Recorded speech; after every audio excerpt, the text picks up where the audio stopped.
Dashboard versus insight. What leaders get wrong.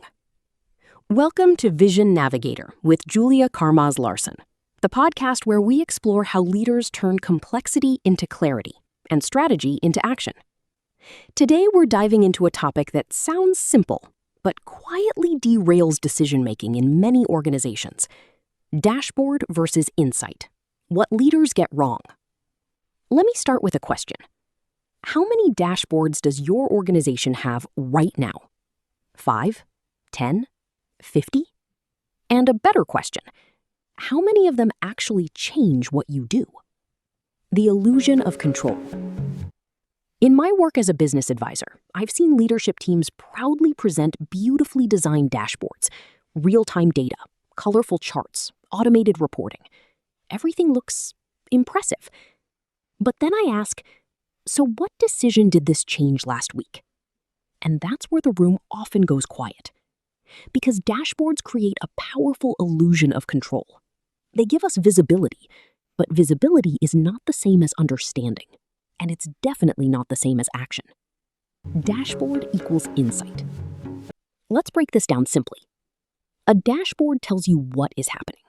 An insight tells you why it's happening and what to do next. The problem is many leaders stop at the first layer. Example 1, the sales dashboard trap. I once worked with a mid-sized B2B company.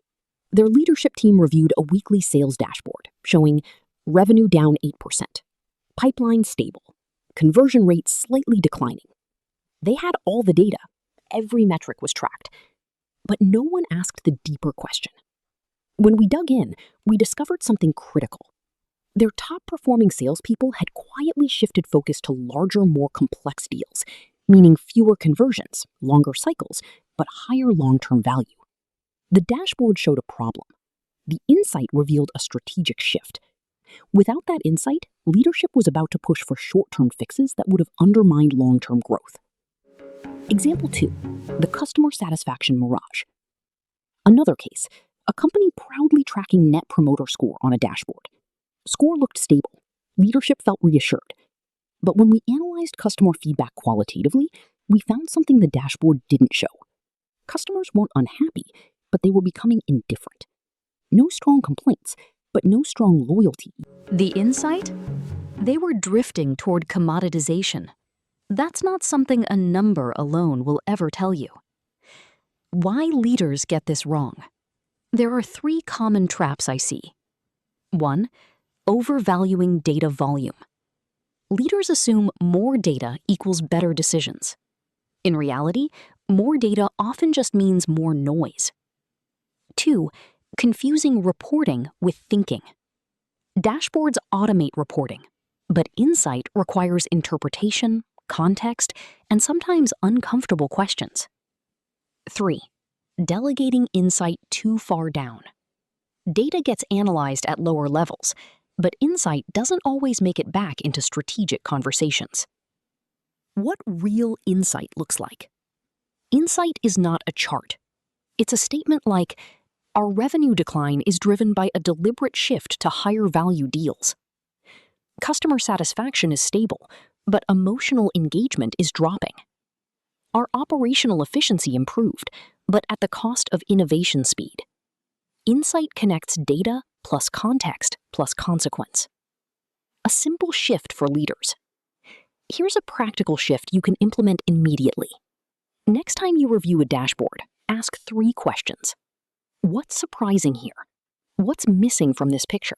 What decision should this change? If you can't answer the 3rd question, you don't have insight yet.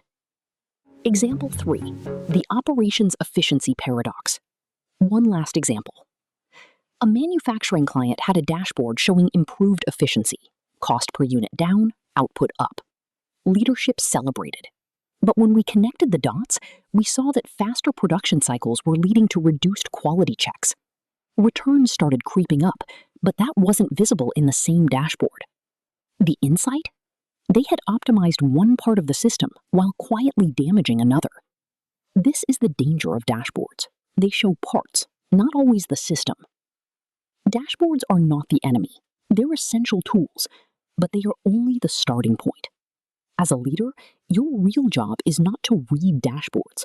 It's to extract meaning, challenge assumptions, and turn information into direction. Because at the end of the day, organizations don't succeed because they have better data. They succeed because they make better decisions. Thank you for listening to Vision Navigator. If this episode resonated with you, share it with a colleague who loves dashboards and might need a reminder about insight. Until next time, stay curious, stay strategic, and keep navigating with vision.